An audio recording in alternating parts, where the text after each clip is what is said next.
আসসালামু আলাইকুম। Technique easy এডুকেশনের পক্ষ থেকে সকলকে আন্তরিক শুভেচ্ছা ও অভিনন্দন জানিয়ে শুরু করছি। আমি মইনুল ইসলাম চলে আসলাম তোমাদের অর্থাৎ নবম দশম শ্রেণীর এবং যারা 2026 সালে এসএসসি পরীক্ষার্থী আছে মানবিক বিভাগের জন্য চলে এসেছি। আমরা এর আগে যে সকল পড়ছি টাইপ 1 2 3 4 5 6 7 সেটা হচ্ছে এক অধ্যায়ের উপর বিভিন্ন এমসিকিউগুলো টাইপ ভিত্তিক এমসিকিউগুলো আলোচনা করছি। এখন আমরা টাইপ 8-এ অর্থাৎ সরকারের ধারণা ও সরকার সম্পর্কে যে সকল এমসিকিউগুলো বারবার আসে এবং মোস্ট ইম্পর্টেন্ট সেই সকল এমসিকিউগুলো নিয়ে এখন আমরা আলোচনা করব। দেখো এখন 110 নং কোশ্চেনটা দেখো, বলছে যে শাসন বিভাগের মূল কাজ কি? শাসন বিভাগের মূল কাজ হচ্ছে আইন অনুসারে শাসন কাজ পরিচালনা করা, নতুন আইন প্রণয়ন করা, বিচার কাজ সম্পন্ন করা, দুষ্টের দমন করা। দেখো আইন অনুসারে শাসন কাজ পরিচালনা করতে অর্থাৎ দেশকে পরিচালনা করতে হলে যে সকল আইনগুলো প্রণয়ন বা যে সকল আইনগুলো জরুরি সেই সকল আইন অনুযায়ী রাষ্ট্রকে কী করতে হবে? পরিচালনা করতে হবে। ঠিক আছে, এরপরে দেখো 111 দেখো, কোন সংস্থা আইন প্রণয়ন করে? কোন সংস্থা? রাষ্ট্র। রাষ্ট্র কি করে? আইনটা প্রণয়ন করে। রাষ্ট্র হচ্ছে আইন প্রণয়ন করে। ঠিক আছে, এরপরে দেখো 112 নং, জনগণের প্রতিনিধি বা জনগণের এজেন্ট হিসেবে কাজ করে কোনটি? জনগণের এজেন্ট হিসেবে কাজ করে হচ্ছে জনগণের প্রতিনিধি হিসেবে কাজ করে কোনটি? সুনাগরিক, নো। সংবিধান না, সংবিধান না। রাষ্ট্র না, তাহলে সরকার। তাহলে সরকার কি করে? জনগণের প্রতিনিধি হিসেবে কাজ করে, অর্থাৎ জনগণ যতগুলো ইচ্ছা আছে সেই ইচ্ছাগুলো রাষ্ট্রের কাছে বা সরকারের কাছে তুলে ধরে, সে অনুযায়ী রাষ্ট্র বা সরকার দেশকে পরিচালনা করে। ঠিক আছে, এরপরে দেখো 113 নম্বর, বলছে চতুর্দশ লুই কোন দেশের নাগরিক ছিলেন? চতুর্দশ লুই কোন দেশের নাগরিক ছিলেন? সে ছিল ফ্রান্সের নাগরিক। কে কোথাকার নাগরিক ছিল? সে ছিল ফ্রান্সের নাগরিক। ঠিক আছে, চতুর্দশ লুই কোথাকার নাগরিক ছিল?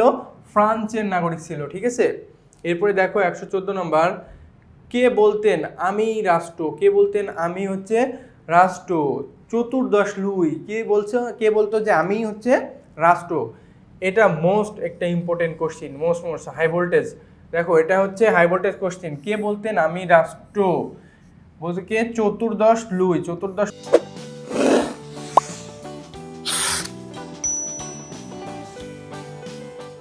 লুই কোথাকার নাগরিক ছিল? চতুর্দশ লুই ছিল ফ্রান্সের নাগরিক। আর এই চতুর্দশ লুই বলতো কি? আমি রাষ্ট্র। ঠিক আছে, এটা বলতে অনেকবার বোর্ডে আসছে। দেখো এরপরে দেখো, বাংলাদেশ কোন ধরনের সরকার বিদ্যমান? বাংলাদেশে কোন ধরনের? বাংলাদেশ একটি সংসদীয় পদ্ধতির গণতান্ত্রিক সরকার। বাংলাদেশ একটি সংসদীয় পদ্ধতির গণতান্ত্রিক সরকার। কেন বলতো? কারণ এখানে সংসদের মাধ্যমে সকল বাজেট প্রণয়ন হয় এবং বাজেট প্রণয়নের মাধ্যমে দেশের যতগুলো অভ্যন্তরীণ খাত আছে সকল খাতকে নিয়ন্ত্রণ করে থাকে। সেজন্য বাংলাদেশ একটি কি সংসদীয় পদ্ধতির সরকার। ঠিক আছে, এরপরে দেখো 116 নম্বর, রাষ্ট্রকে বলা হয় বিমূর্ত আর সরকারকে বলা হয় মূর্ত। এটা রাষ্ট্র ও সরকারের মধ্যে কোন ধরনের পার্থক্য? এটা রাষ্ট্র ও সরকারের মধ্যে কোন ধরনের পার্থক্য? এটা রাষ্ট্র এবং সরকারের মধ্যে ধারণাগত পার্থক্য। ঠিক আছে, এটার আনসার ক নাম্বার। এটা ধারণাগত পার্থক্য। ঠিক আছে, এটা মাত্র ধারণাগত পার্থক্য যে রাষ্ট্র বিমূর্ত। রাষ্ট্র কি? এটা রাষ্ট্র বিমূর্ত।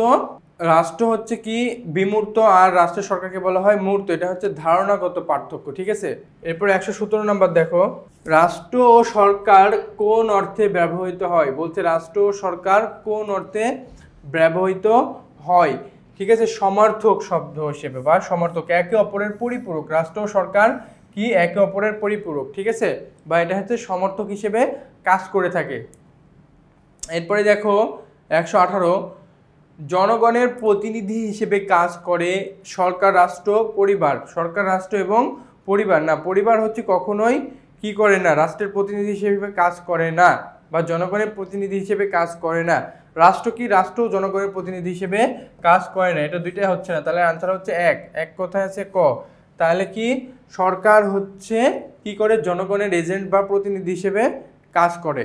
ওকে, আমাদের টাইপ 8ও শেষ হয়ে গেছে। এই আমাদের মোট টোটাল প্রথম অধ্যায়ের এমসিকিউ 118টা। এখানে আমরা 3 স্টার এবং 2 স্টার হিসেবে ভাগ করছিলাম।